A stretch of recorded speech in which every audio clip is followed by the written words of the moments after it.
Okay, so I'm gonna keep going on with Ruth and the angel encounter that I had, and I'm kind of like a little bit in awe right now about this particular thing.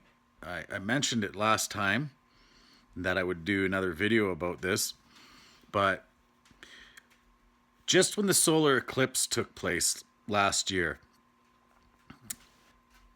I went to a job, and I went in the evening, and there was this young guy there, and he was a bricklayer, and he kept kind of looking at me. Nobody else was there, it was just me and him, and the weather was starting to get a little iffy.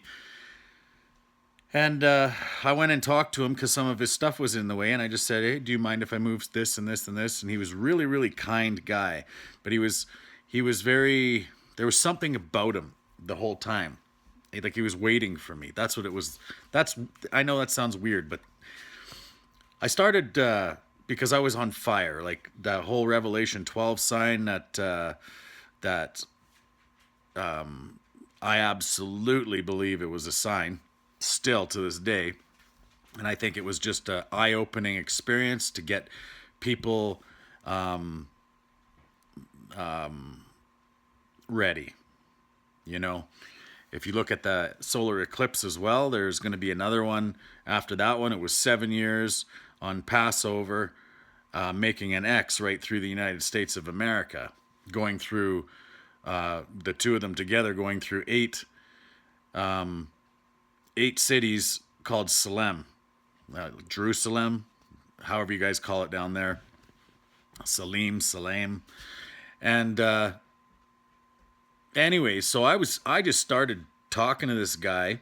He just seemed interested to come and talk to me, and I was like, I can't remember. Like I'm gonna be. The gist of the story was I started preaching to him just like I'm doing now, and I was all excited, and I'm like, man, like there is some stuff going on in this world, and this and that, and this sign is this alignment's coming out, and I was going on and on and on, and he would just smile at me, and he was about 6'2", 6'3". He had really short hair. He was clean cut, muscular, and taller than me. I'm a little shrimp compared to him, and and I was just telling him all this stuff, and I remember asking him some questions, like because I can ramble on, especially when I'm excited, and I said, well, like I asked him where he was from, and he said to me, "I'm from the East. You wouldn't know where I'm from," and things like that, and so and it caught my attention when it happened, and I was just explaining everything I knew about this Revelation 12 sign that was happening. So then, we were a little bit chummy, and he asks me, I'm gonna like this was about 45 minutes out of town. He asks me, "Do you want a coffee?" I said, "Sure, why not?" So, I mean, this is 5 o'clock, 6 o'clock at night already. And he said, "I'm going to go get a coffee anyways. So the weather's a little bit iffy. And, so if you want a coffee," and I said, "Sure." So he leaves, and I'm doing my work that I had to do. And so he arrives back, and whatever time it was, 45 minutes later, maybe an hour. And he says, "Well," I said, "I don't have any more work to do, but I brought you this coffee anyways." So it was like an hour and a half because it's 45 minutes one way. So an hour, he comes all the way back from the closest city because we were way out in the country, and he gives me this coffee anyways. And we were drinking the coffee and just talking about God. And I was just talking to him and talking to him about God. And I already knew at this point that there's something funny about this dude. And he walks up to where he already had been working earlier that day, and he starts chiseling some of the overspill of the mortar for the bricks, right? And he looks at me and he smiles and he goes, "Feels good to clean up before you go home at night." And he smiles at me, and I'm like, I know I knew something was weird, but he says this to me. So then he leaves. I came back in the morning for some reason, and he shows up again. But he shows up, gets out of his truck, looks at me, and then he looks away, and then he looks at me again. It was like he was just stalling, and gets back in his truck and he leaves. And 5 minutes later, he comes back in, gets out of his truck, starts walking around, keeps looking at me while I'm working. And I wanted to go talk to him. I felt this draw to him, but I'm like, what am I going to say to this guy? Like, I don't know him. Like, it was, but I said, I know, I'll give him one of my cards. So I was trying to figure out desperately, how do I get out of, like, I have a Bobcat. How do I get out of my machine and go talk to this guy? Because I really try to go and spread the word of God to random strangers and pastors and my friends and my family, and I am pretty much rejected by everybody I know. And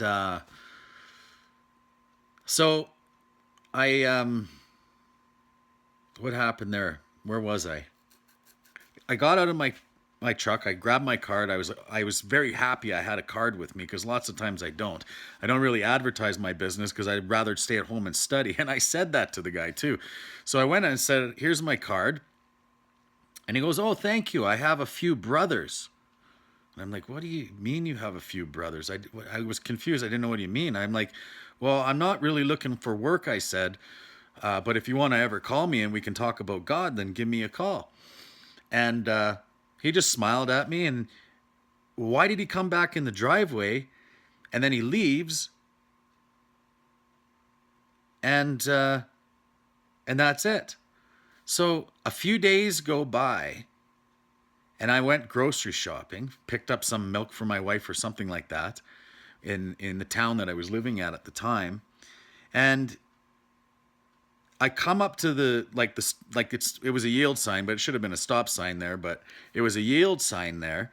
And there's this guy with a sign that says traveling. And I thought, a thousand things at the same time. And I'm like, and I just kind of rolled down, or, pushed the button. My window goes down on my passenger side.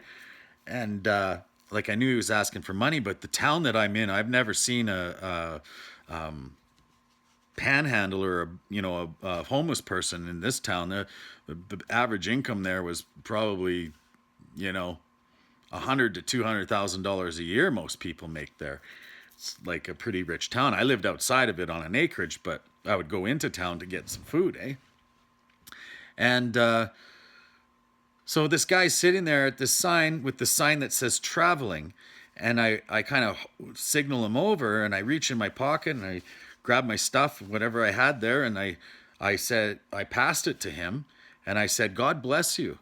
And he looks at me and smiles. And as soon as he smiled, it was like a few days had gone by, and he was wearing a hat, and he smiled and said, "God bless you too." And he smirks at me the same way. And I'm like, but I had traffic behind me, so I'm trying to leave quick, so I'm kind of like a little flustered, right? Because I didn't want to get honked at. So I turn right, I'm driving, and then again I'm looking behind me, and the guy isn't there anymore. So I get onto the main highway back to my acreage, and I couldn't help it. I just was overwhelmed. I just started crying all the way home.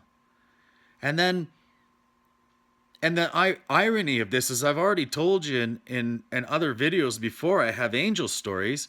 And then yesterday I watched this movie that just kept popping up on my news feed it was an old version of Ruth, and I'm watching it, and I never ever knew this story, but the same thing happened to Naomi. I that's why I'm a little bit in awe here, and that's the way the Lord works. And if you guys any of you guys following me, if you actually read the story of Naomi, well, look how similar it is to what I just told you happened to me. And that's how come I think the Lord is amazing.